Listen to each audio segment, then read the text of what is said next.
a virtual charity I race. do. Yeah, Yeah. for like cancer-related research and Yeah. So we've done the race 3 years now. It's called the Ordinary Marathon.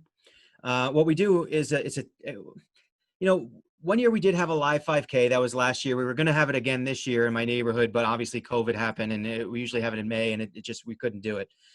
So it's a virtual race. It's 10 days.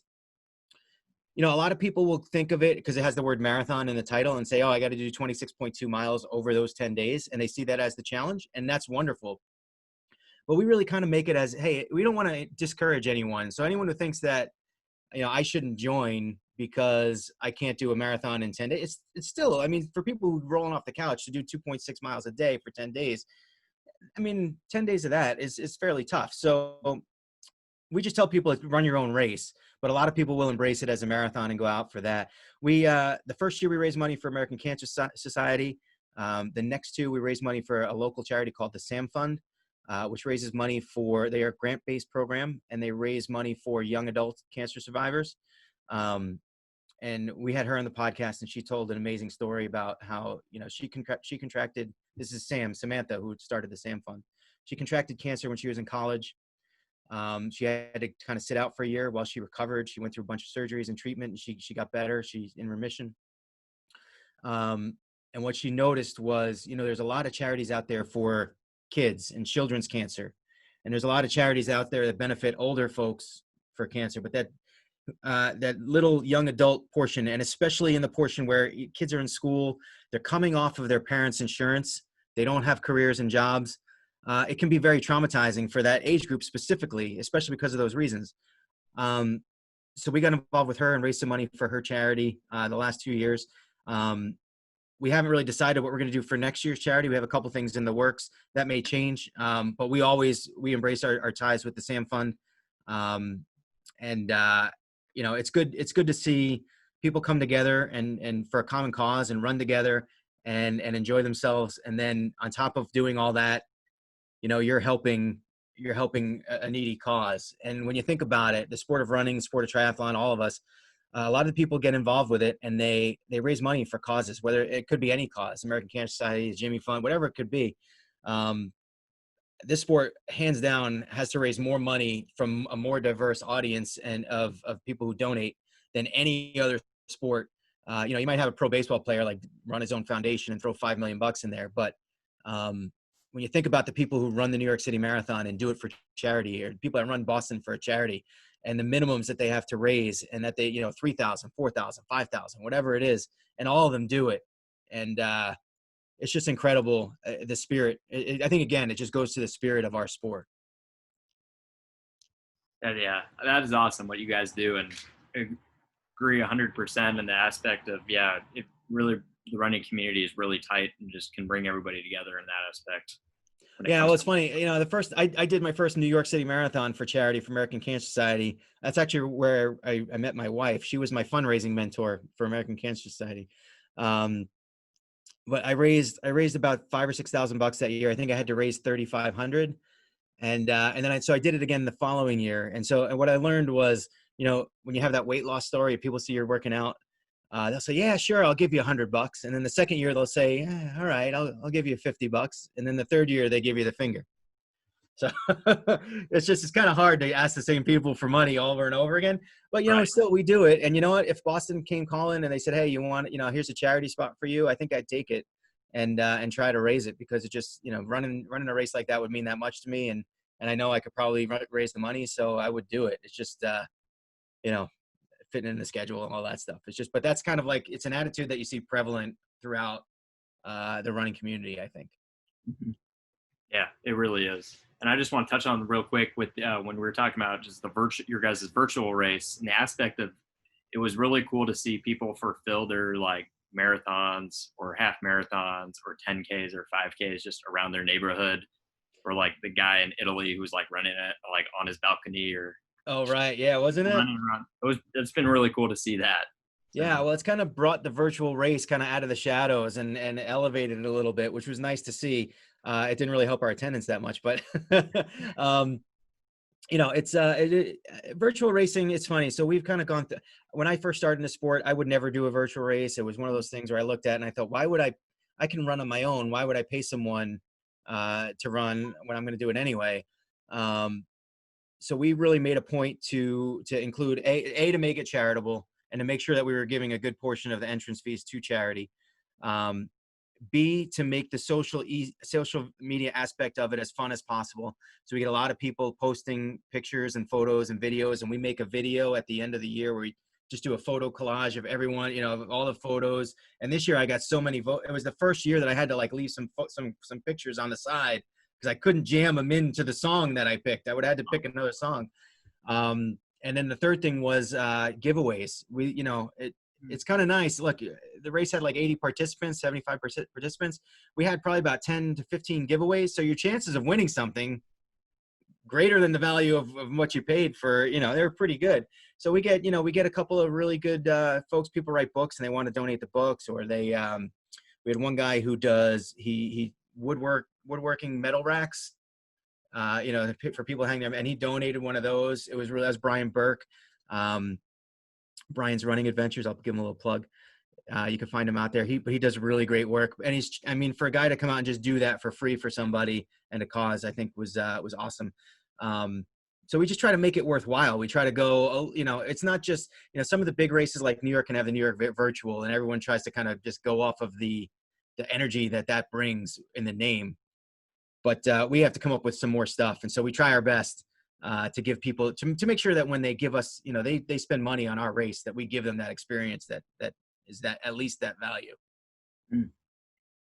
Is there a dream location or a dream race that you would love to run? I always thought that I'd love to run Boston if I could qualify, but I'm way far away from qualifying. So I kind of keep that on the side. I don't tell anyone about it. Well, it's tough when they keep making the mileage, like your pace super I know. high. It's like I'm nowhere near it. I've never been even close to it. Yeah. I do think if I could be really consistent, it would probably take me 4 or 5 years to be even close. Which isn't to say I can't do it. It's just, or I have to live till I'm 95 and just outlive everybody else. Right. That could happen. Also I think Kona for a triathlete is just, and again, to qualify for Kona is really, really fast. I don't think that would be necessarily I hate to be negative. I hate to be the negative guy. I just watched The Secret too. I don't know if you saw that, but they say you can't be negative. But I'd hate to say I can't do it. It would just be a very big challenge for me to actually get there. They do have a program where if you do 10 Ironman races, you can get put into a drawing. I think that's the only way I'd ever visit Hawaii. I'd love to go. It's just expensive and far. And it's the only race that I would ever ship my bike to. Otherwise, I would throw it on the bike rack and drive. I have no desire to ship my bike anywhere. So Kona and Boston Marathon, I think those are my two. Okay. I lived in Boston for a couple of years too, and seeing the race, it would mean a lot to me to be able to run those streets. I lived in New York. I lived in Boston. I've run New York 3 times. Every time is wonderful, and Boston's the one I haven't done. So obviously I'm sure you've run the routes, and you've run Boylston just by yourself. And I've been on there. Yeah, I've been on there. I lived in Brookline for a number of years. I live right near Boston College. And so the race kind of went right in front of my house. So I used to run those streets a little. It wasn't my running years, but I did have at work, we had a weight loss contest one year. And for 4 months, I picked up running, and I was pretty good at it, meaning I'm pretty consistent with it. But I didn't really have any training programs or plans to go. I remember running 4 miles at the peak and thinking, wow, that's like the farthest I've run in 20 years. That's great. Never thinking I would ever do a full marathon. So when I lived there, I never thought I'd ever, come close to have the opportunity to run Boston. But looking back, yeah, I was there. What's like that week leading up to, or even just weekend leading up to Patriots Day like? Boston's kind of interesting. It's, what's interesting in Boston, the thing I find most interesting about Boston is it's a spring marathon, and it's in the Northeast, which means these guys got to train outdoors in the winter. It's really hard here in the Northeast, especially Boston. At times, I think every year I lived in Boston, we had at least one snowfall that was 2 feet or more. So you don't clear that kind of snow. Like, it doesn't melt away. It just stays there. The trails don't, disappear. The snow doesn't, unless they plow them, the trails don't reappear. So you have people running in the streets all bundled up in any kind of weather, just training. And it's funny when when you don't live in that marathon circle and that community, you're kind of like, you see them and it kind of like hits your head, like maybe, all right, maybe they're training for marathon. Otherwise they're just nuts. Like, what are they doing? But that Patriots Day in Boston, they have the Red Sox game early in the morning. I actually had just moved out of Boston when the Boston bombing happened. We had some guests on the show that were really nearby.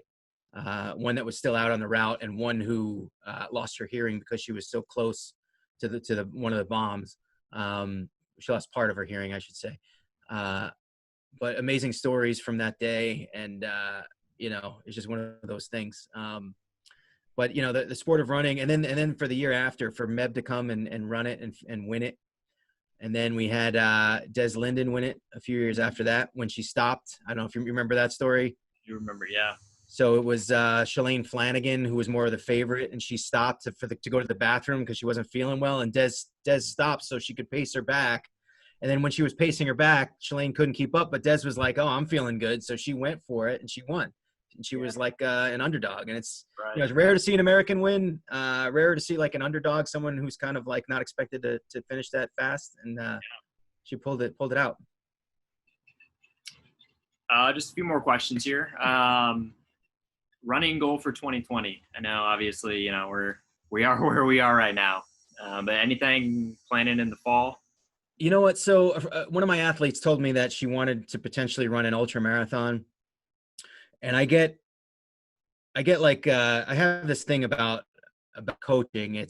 I don't want to coach someone to do, not that I don't want to, but I feel like I really want to have that experience personally under my belt before I go and coach someone how to do it. Like, how can I tell you how to do it if I've never experienced similar adversity? So it's actually motivating me to start thinking about doing an ultra. And I kind of declared that I was going to do one about a week or two ago. And really my training kind of hit a wall. We were on vacation. I just got a lot of excuses for that. But I'm trying, like this morning, I got up, I'm trying to like kind of restart the engines a little bit and pick them back up. I was eyeing up this ultra. It's a 50K. So it's a short ultra if there is one. Yeah. But I was eyeing it up. It's in October. It might be too fast. I'm just kind of leaving it open right now. As maybe if I have a few good weeks here and I can, really kind of work on staying on my feet for long periods of time.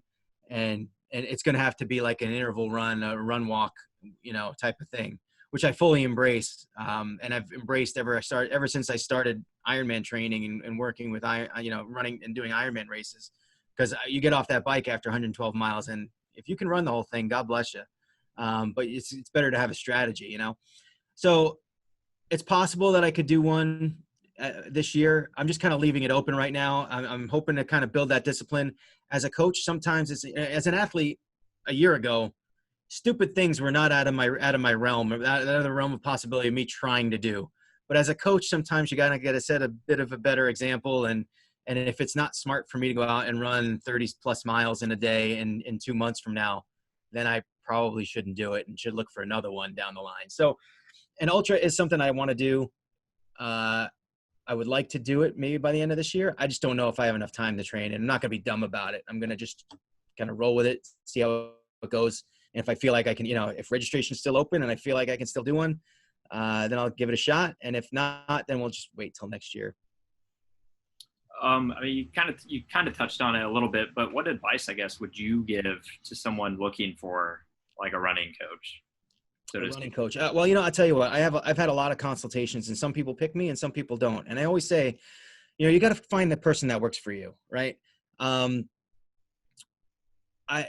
talked to coaches. I've seen, one of my athletes is like, oh, I had a coach who all she did was just throw up workouts on the training peaks and never ask me how fast I was going or how I felt, or, she was there to answer questions, but never really reached out or did anything. And it didn't feel like I had a workout custom for me. It just felt like I had a cookie cutter kind of workout, and that works for some people. It's not, but some people want that little added attention, a little added, the feeling that, I can talk to you every day, the feeling that, hey, you're setting these workouts up for me, and not because it's in line with a plan that's been put out on paper for, for years, months, whatever.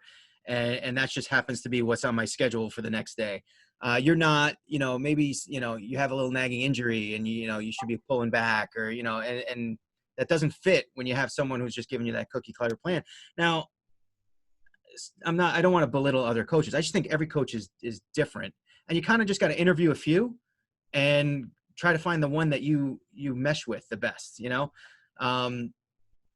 I have people who, the truck driver who, she never knows where she's going to be from day to day, so it's like, I got a call, hey, I don't really feel safe running in this neighborhood. All right, don't run in that neighborhood. Yeah. We've had a lot of things going with COVID lately too. And it's like, it's one thing as, I coach a guy who's, let's just say he's in the at-risk age group for COVID. And how do I tell him to go out and run in Central Park when there's going to be, tons of people out there? How do I do that as a coach? It's very difficult. I mean, you got to go and do something, otherwise you're going to lose. But, I'm not telling you to risk your life, if you don't feel safe. So it's like, it's certainly, you got to find the coach, I think, that works well with you and with your, your thought patterns, I guess. And I can be militant, all right. That's one of the good things about coaching is you kind of got to read your athlete. Right.